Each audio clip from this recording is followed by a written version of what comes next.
Hey everyone, welcome to the VO Boss Podcast and the Real Boss series. I'm your host, Ann Ganguza, and I'm here with Mr. Tom Deere. Hello, The Real Boss, Tom Deere. Hi.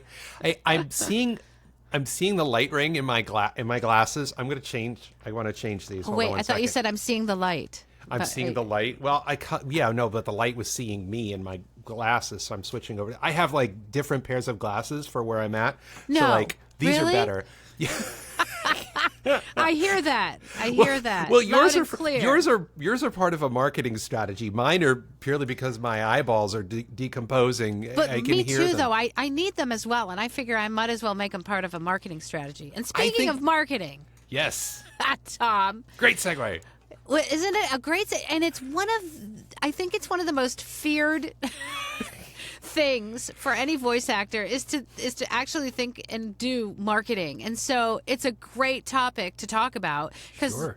we could talk like multiple podcasts about it, but let's talk about marketing. Indirect marketing, direct marketing, they're both important.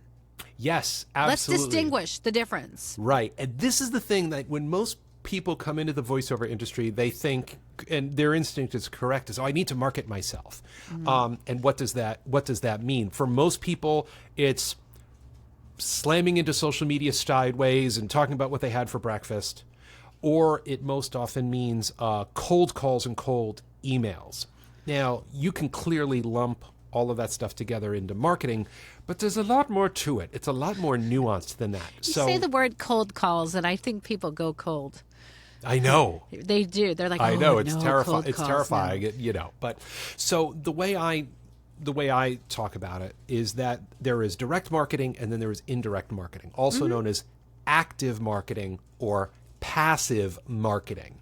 So direct or active marketing is when you are seeking out specific potential clients and you are basically grabbing them by the lapels and saying, hey, you, give me money to say stuff out loud. Here I am. Hello, this is me. Hello.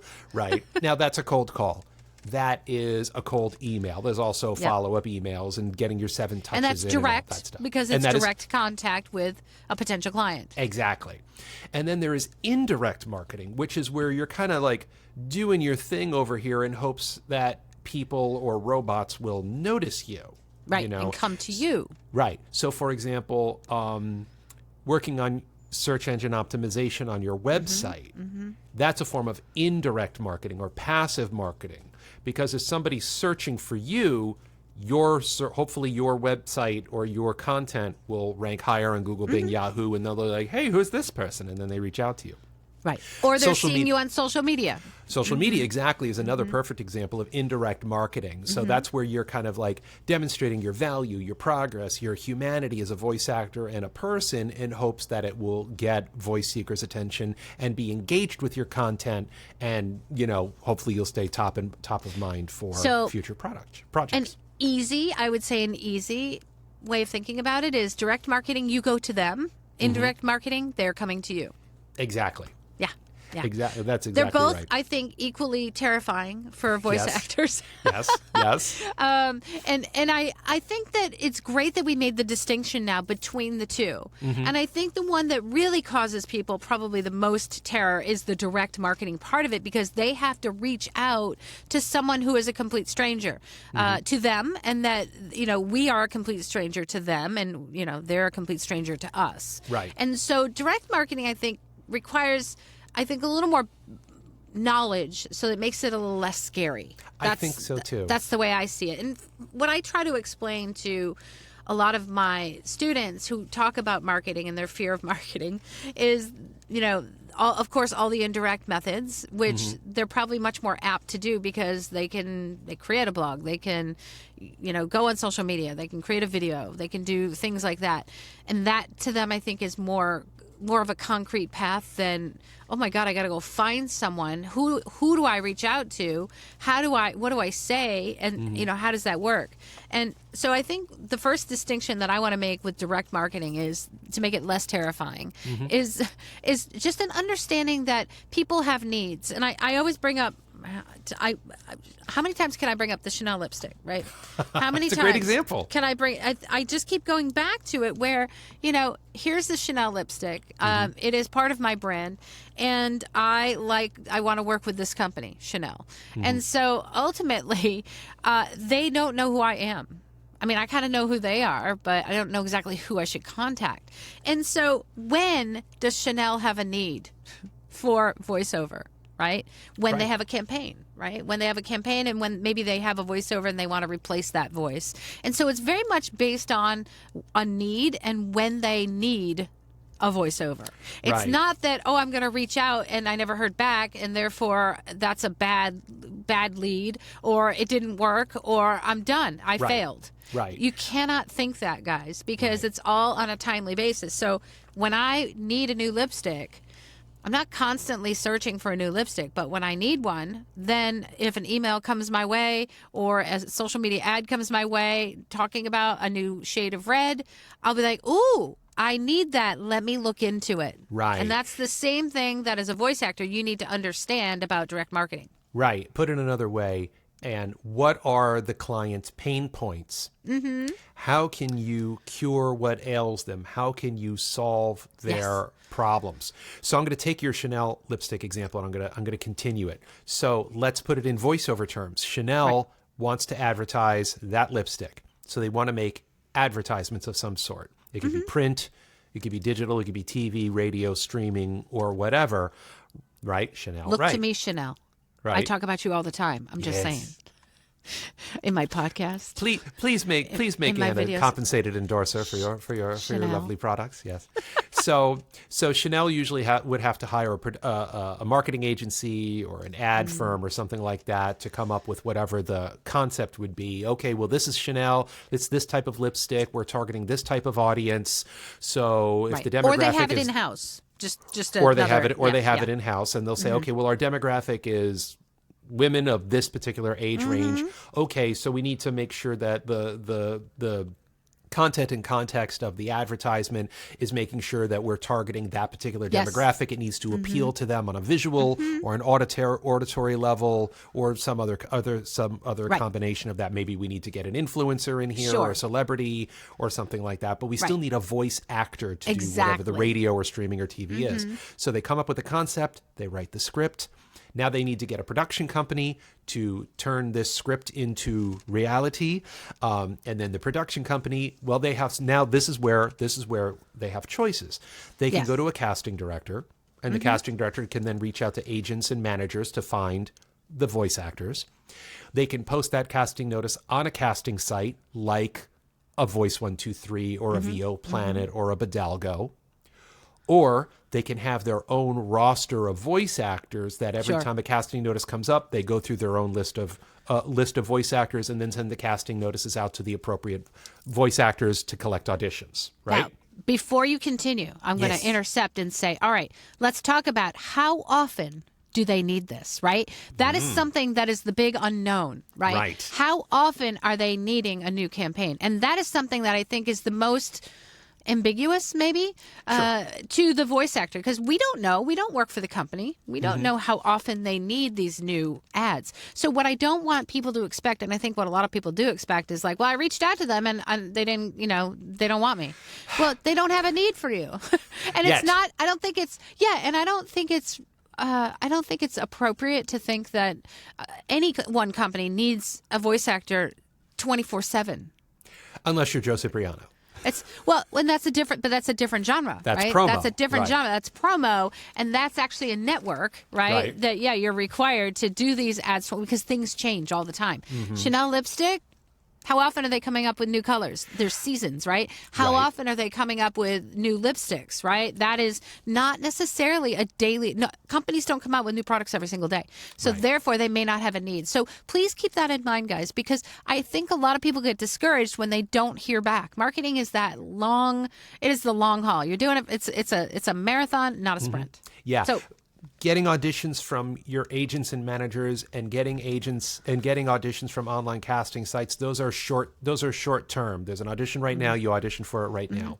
Because they've had a need. Right. Using Yes. direct and indirect marketing strategies is a long-term investment in Yes. developing relationships with clients. Big distinction. A lot of people argue, oh, agents are better than this and this is better than that. And none of that is true. All of it's extremely subjective based on the genres of Exactly. voiceover that you want to do and the marketing methods and tech comfort level that you have with technology and interpersonal stuff. Like some people will be like, I'll make cold calls all day. I love doing it. And some people are like, I'm terrified of talking to people. I will only post stuff on social media and I will only talk about in a very narrow way. And all of that is fine. But to Anne's point, well, first off, we're thinking about them a lot more than they're thinking about us. Oh my God, yes. Amen. Amen. That is so very true because we want to be hired by them. Right, of course. Right? And Absolutely. to Anne's point, they do not always need they don't need any voiceover for a product or service or brand at this moment in time. And when they do, it may not necessarily be you. And a lot of the times they don't have any control over the product or service or brand and what the demands there are from the end client or the ad agency or the marketing firm or the campaign that dictates the quality and quantity of the demographics of the voice actors that are needed for that particular campaign. With a campaign, right? And with a campaign, typically they want to have, like in any kind of a brand, consistency, right? Typically, if there's a product and you're the voice of that product or that brand, it typically is something that will be recurring for a certain amount of time. It's not like, today's ad is going to feature my voice and tomorrow it's going to feature somebody else's voice. They want to work in a little bit of consistency for that brand, and that includes the voice. So understand that they're not having a need for a new voice actor every single time they're airing the ad or, Right. putting it out there on social media. That may be, you are a voice for a campaign which runs for a certain length of time, which is why we base our rates, especially when it's broadcast, right, on where it's being played and for how long. Because we are a voice for that particular time, for that particular campaign. Now, if they want to extend that, right, they will, pay to extend that, or they'll find a new voice if they're looking for that. Right. Yeah. We love the rebuys where it's you narrate something and it's good for a certain period. I got that phone call 2 weeks ago. I did a YouTube, a social media ad, and for a 6-month term, and they literally called me on the phone. They're like, hey, they want to do it again. Bill us. Yeah. And I just billed them. And they're like, and we have 2 more spots. That's Yes. the wonderful part. But the that. thing is like for that particular brand, right? Voice actors, they're, if you're going to reach out to that same company and say, hey, I'm a voice actor, hire me. Well, they've got Tom. Right. Yes. And for reasons within the campaign, if his voice is working and that's what they want, they're going to continue to have Tom. So don't take it personally that Tom don't beat Tom up. Tom is like, sorry, not sorry. Sorry, not sorry. Sorry, not sorry. Sorry, not So sorry. I think really it's just that I think we just have sometimes a very narrow view of what it's like on the other side of the glass, and to have that need and that desire to create a campaign with a voice, and so you have to be understanding of the way it works. Yeah. Right? Another point on that is that late last year, somebody on Facebook a voice actor posted on Facebook an infographic that I want to say it was an explainer video producer posted an infographic. They tracked the amount of hours that it take to produce an explainer video, which obviously includes, concept, writing, storyboard, budget, legal department, music and all of that stuff. And the percentage that involved the voice actor was 1.5%. Yeah. 1.5%. So often we as voice actors are an afterthought. Yeah, we're the last part of the journey there. Yeah, and sometimes they'll just ask around the office or, their niece who's a musical theater major, and they just give it to them and that's it. But yes, obviously, casting notices are posted everywhere all the time. And it's so funny because, when I'm doing, it's funny because, I'm dabbling a little bit in fashion. And when I'm creating videos, my main thing is that I'm talking about the brand or I'm showcasing the brand. But a lot of times the videos don't even require the voice unless I'm directly talking about the brand. I can put music behind it. And it's funny because in my process of creating the video, right, for, let's say, the brands that I'm working for, the last thing I put in is the voice. It's the last thing I do, unless I'm doing a direct, to camera, like, hey guys, this is an amazing product. Then it all happens together, right? And then the video editing happens and my voice is already there talking about it. But a lot of times I'm not necessarily, or I'm doing a voiceover after the fact. And so, we become like the last part of the project. And so that's something to also be aware of. It's not that we're not important. We're very important. But you have to understand where in the chain of events that it happens. And sometimes that's why people, when they cast, they want to cast typically like quickly, right? They want to find that voice and just put it into the video that's already been done, and the music and sound effects, because again, like Tom, you mentioned, we're typically the last part. Yeah, and from what I've noticed in my casting notices over the past decade or so, is that the turnaround time for casting is usually about 48 hours, and then from the recording of it is probably another 48 hours.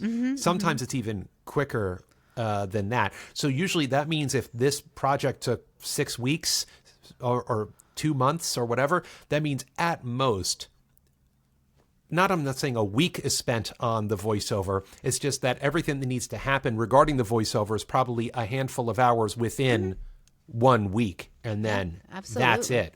So the point is, bosses, is that if you are engaging in direct marketing strategies like cold calls or emails, and you're doing your follow-up emails and, reaching out on social media, like directly and sending the messages and stuff like that, you have to manage your expectations.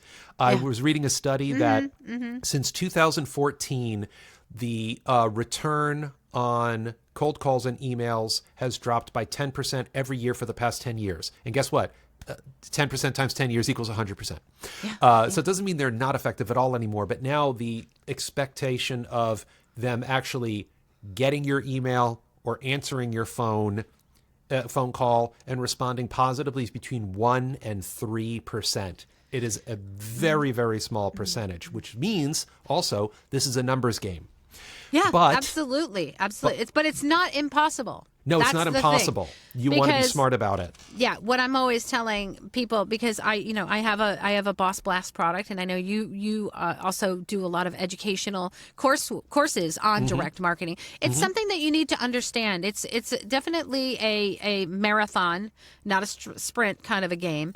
And the good thing about it is that once you do connect, and once you become in front of you're in front of the eyes of someone who has the power to hire you and you award you the gig, typically you want to stay top of mind. And that's when you're talking about marketing, staying top of mind is always a good thing. That's when they'll call you and say, hey, we want to extend this for another 13 weeks, or we want to extend this again. So once you hook them, that's what, you hopefully you keep them. And that's where the challenge is. Auditions, there's a need already. You audition and they cast because they're at that stage in the project where that's what they need, right? They need that voice. But when you're direct marketing and you're reaching out, they may not have that need right away. They might think about you and say, oh, okay, I like that voice. I don't have a need for her right now, but maybe let me put her to the side and let's when another campaign comes up that I think she's good for. And I get that all the time when I'm on a few different rosters. They'll contact me directly and say, hey, look, I think you'd be a perfect voice for this campaign. Can you send me an audition? And typically, boom, that's good because it's a cold lead that turned into a warm lead. And that is, nice because I didn't have to really do much effort because I'm on his radar. So when you're direct marketing, Tom, the other important thing to understand is not only how it works, right? And understand and the expectations. It is who, right? How do you know who to contact, right? And how do you contact them without being spam? Because guess what? We all get spam every single day. I get phone calls still that I don't pick up the phone. I get emails that are scammers that are, just junk email. I don't even bother to look at. I see the subject line and I'm like, nope. So in today's world where it is getting increasingly hard, how can you create, how do you do it, right? That's the question. That's the golden question, right? How do you do it? How do you get their attention? Well, I've learned a couple of just brief bullet pointy bits of advice is be concise, be brief, be professional, but be you as much as you can. If you have a very formal subject line or a very prim and proper paragraph. Hi, my name is this. I do this. I do that. I can do this. And every sentence starts with the word I. Delete. Yeah. Immediate turn off. It's about how you can help the company. Yes, it's how you can bring value to their company. It's not Solve about their you. pain point. Solve the pain point. What can you do for them? But don't make it I. Make it about you need this, you need this. Your problem is this. Your problem can be solved with my services as a voice actor. But at the same time, be you as much as you can be you. Be as personable as you can. Funny goes authentic, a long way. And showing that you know about them. You know, because it becomes like these are two strangers meeting in the night, right? So what makes that meeting more agreeable? Well, if I have done my homework. It's kind of like, God, the olden days, Tom, when I used to go on interviews for like corporate jobs, right? You wouldn't go into a corporate interview for a job and not know anything about the company that you're applying to. Right. I mean, that was the biggest no-no. No, you've got to understand, what does the company make? What are the products that it makes? And what is it that is attracting you to this company? So if you can offer some insight into their company and why it is that you feel it would be a beneficial partnership, that is then definitely reaching out with how you can solve their pain point and showing that you're interested in them and not just like I, and I'm a great voice actor and listen to my talent. It's not about you at all. It's about how you can help them, right, to sell their product or to sell their brand. Yeah, your job is a problem solver. Yeah. Okay, you don't and don't treat them like a cash register and your email is a crowbar. Oh, I like that visual. You. You know, he's kind of like, have you said that before? Have you said that before? Or did you just grab that from there? That was I've said it in various permutations of that over the years. But yeah, I've also said, we try to treat voice seekers like ATMs. But because we only see them as these machines that can give us money. Yeah, and it's absolutely. like, no, these are people that have their own needs and challenges. They are human beings that, have their own struggles, creative, logistical, financial, cultural struggles. And, they just want, and if voiceover is 1.5% of their thought processes in any given project, you want that 1.5% to be maybe the easiest and most and most entertaining 1.5% to make everything a little bit easier. Don't give them homework. That's what I always say. Don't give them homework. Don't make them try to research you. Don't give them homework. Just be there to let them know that you can help them and that you have a genuine interest in their company, in their product, in wanting to serve them and to help them to make their job easier. Really, I think that's the point. And anybody that's worked in the corporate world, knows that they want their job to be easier, right? They're working for someone typically and they have a lot on their plate. They don't want to be bogged down by, oh my God, a big lengthy email that is, going on and on and on and self-serving. I know that when I get emails, I like to talk a lot. I think that's the problem, Tom. We, as voice actors, we like to talk, right? And sometimes that transcribes right into our emails. I used to write these emails that were like paragraphs. Nobody has time for that. And I would love to write paragraphs of an email, and I would spend so much time. I remember when I broke down what I did in my corporate job, I spent the majority of my time writing customer service emails, and they were long emails. And the funny thing is I would get offended if people, like 3/4 of the way down, if I put an important fact, and then somebody wrote me back and then asked me a question about that fact, I'd be like, how could you not have read that email? I spent so much time on it. Because people don't have the capacity, right, to read a big, long, horribly boring email. And also you are encroaching upon their time. I get so many emails a day, Tom. We've talked about this before. I have like 1 million some odd unread emails in my Gmail on purpose because I want to see the marketing. I want to see the marketing that people are doing. And you just have to understand that you're taking up a part of their day. And so I think you need to like deserve that. And I agree. You need to prove that you're worthy of that 1.5% of their time. And so that means if they don't want to hear from you again, if you've presented yourself in a way where they don't have a need for you, or maybe maybe you're all self-serving and they're like, I don't need this. They need to have a way to not get those emails from you ever again. So there are legal ramifications of you reaching out to somebody unsolicited. Typically, in any direct marketing, that is the next thing that I want to bring up, Tom. In any direct marketing, you have to have permission to send an email. And if you don't necessarily have direct permission, you have to offer them a way to opt out of the emails that you send to them. And that includes, when you send that cold email, something at the bottom that says, if you would like to unsubscribe to these emails, give them a way to opt out of that. And you also must provide, and this is just good business measure, you have to provide legally an address of your company on your emails. So when you send those emails out, you have to give them a way to opt out of the emails, and you have to give them your business address. Absolutely, because you don't want the internet to give you the ban hammer if Nope. you're sending out hundreds or thousands of these emails at the same time. So, I've heard recently that the era of spray and pray is over.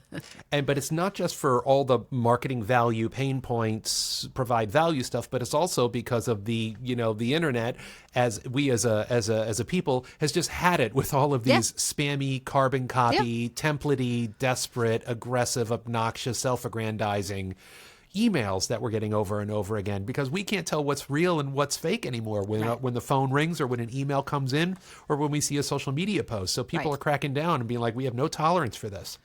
So I would rather send less emails I agree. That have more value than more emails that have value and hope for it, and hope for the occasional hit.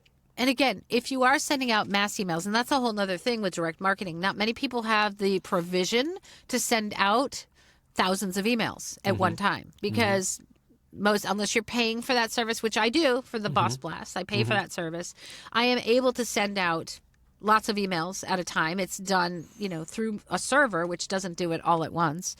And also, the people that I'm sending it to have already opted in to me marketing to them. And still, at the very least, I have to put, here's a way to opt out, and here's my business address. And they only allow me from my domain, the VioBoss domain. So anybody that buys a Boss Blast, you are actually you're getting a list that has already opted in to be marketed to, and they have all the legal rights to opt out if they want. Most people don't, because they've opted in for a reason.